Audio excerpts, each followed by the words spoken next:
So hello guys, आज की इस वीडियो में हम सीखने वाले हैं वर्ड में लेटर साइलेंट क्यों होते हैं। कई बार आपने बहुत सारे शब्दों को देखा होगा, जैसे कि knowledge is the famous word. Knowledge knowledge में आपने देखा कि नॉलेज में बहुत सारे ऐसे लेटर हैं जो कि साइलेंट हैं।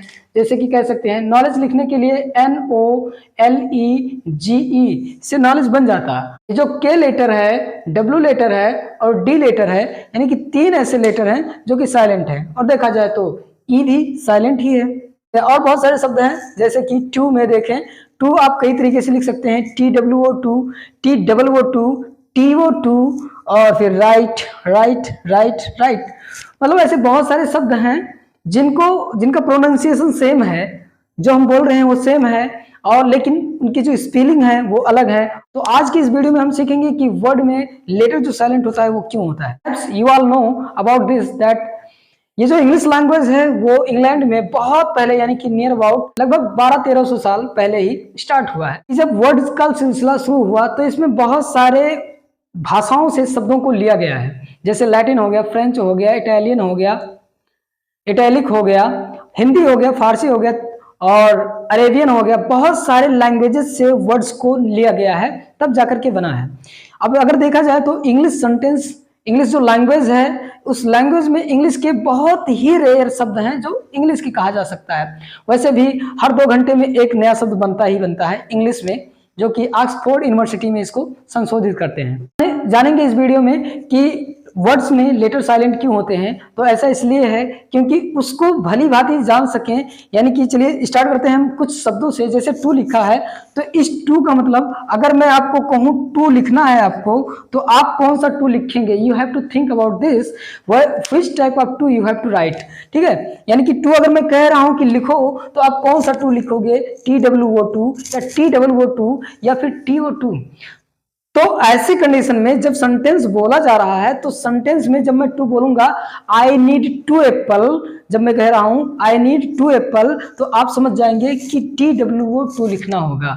ठीक है, अब देखिए साइलेंट करने का मतलब यह है कि अगर जब फर्स्ट टाइम टू का निर्माण किया गया होगा, मुझे लग रहा है कि जब फर्स्ट टाइम टू का निर्माण किया गया होगा, देन अगेन हमें टू शब्द की जरूरत पड़ी होगी। और ये जो टू है ये तो प्रीपोजिशन है, जिसका मतलब होता है को, से या के लिए। लेकिन ये जो टू है ये एडवर्ब है, ये एडवर्ब है और इसका मतलब भी होता है। इस टू का मतलब भी होता है। और ये जो टू लिखा है यहाँ पर टू, ये नाउन है, और इस नाउन में इस टू का मतलब जो होगा वो होगा दो। क्या होगा? दो होगा। तो कुल मिलाकर के जब मैं सेंटेंस बोल रहा हूं, तो ऐसे कंडीशन में आप समझ पाओगे कि हमको टू कौन सा लिखना है। अब दूसरी बात कहते हैं कि टू की जगह पर कोई कुछ और भी लिखा जा सकता था। क्यों बार बार टू लिखने की जरूरत है, या बार बार राइट राइट राइट राइट लिखने की क्या जरूरत थी? उसका स्पेलिंग चेंज कर देते, प्रोनाउंसिएशन चेंज कर देते। तो बात यह है कि इंग्लिश लैंग्वेज में केवल 26 लेटर हैं। वैसे उच्चारण करने के लेटर तो 44 हैं, यानी कि 44 लेटर हैं इंग्लिश में, लेकिन जो दिखाए गए और लिखित में जो लेटर्स हैं वो 26 लेटर, यानी कि 26 अक्षर हैं। अब इन 26 अक्षरों में केवल इतने ही शब्द बन सकते हैं, यानी कि सीमित ही शब्द बनाए जा सकते हैं, क्योंकि बहुत सारे शब्द हैं जिनका प्रोनाउंसिएशन अंग्रेज लोग कर ही नहीं सकते हैं। इसलिए बहुत ही कम शब्द बनाए गए और उन शब्दों का प्रोनाउंसिएशन सेम रहा, केवल स्पेलिंग में थोड़ा उलट फेर कर दिया गया बस।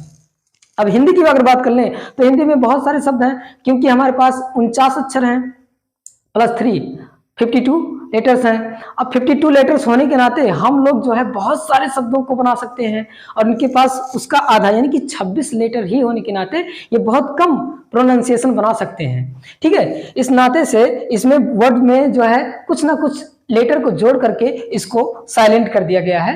मतलब बता दिया गया है कि जैसे हमको नॉलेज लिखना है तो आप NALEGE ऐसा भी नॉलेज लिखा जा सकता था, लेकिन मे भी कि इंग्लिश में बहुत सारे वर्ड है तो नॉलेज, इस नॉलेज का कोई कुछ और भी मीनिंग हो सकता है।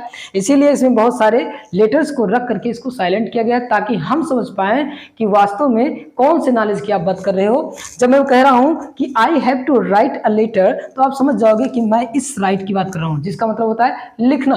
ठीक है, और मैं कह रहा हूं कि I have to turn right, तो मैं जब कह रहा हूं I have to turn right, तो आप जान जाओ कि मुझे दाएं मुड़ना है, तो मैं इस राइट की बात कर रहा हूं, और इस राइट का मतलब सही। भी होता है। इस राइट का मतलब होता है बिल्डर, यानी कि बनाने वाला, इसका मतलब होता है। इसमें क्या जोड़ गया? जी। अगर जी ना जोड़ा जाता तो फिर ये तो यही राइट बन जाता, इस नाते से इसमें जी जोड़ दिया गया ताकि जो अर्थ है वो बदल जाए, भले ही प्रोनाउंसिएशन यानी कि उच्चारण सेम रहे। अगला वर्ड है राइट।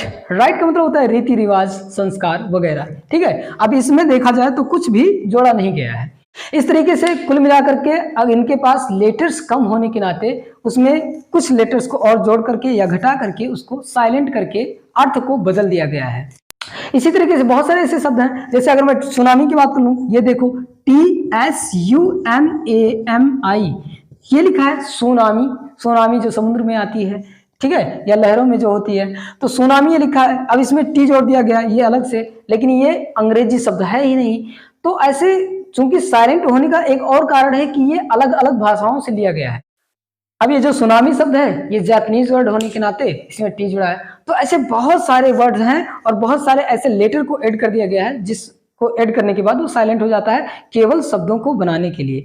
और वर्ड में कौन कौन से वर्ड, किस वर्ड में कौन कौन सा लेटर और कब साइलेंट रहता है, इस बात को जानने के लिए नेक्स्ट वीडियो में हम मिलेंगे। क्योंकि ये वीडियो बड़ा हो रहा है तो नेक्स्ट वीडियो में मिलेंगे। और ये जानकारी अगर अच्छी लगी हो तो इस वीडियो को शेयर कर दें, और हमारे चैनल पर अगर आप नए हैं तो प्लीज सब्सक्राइब दिस।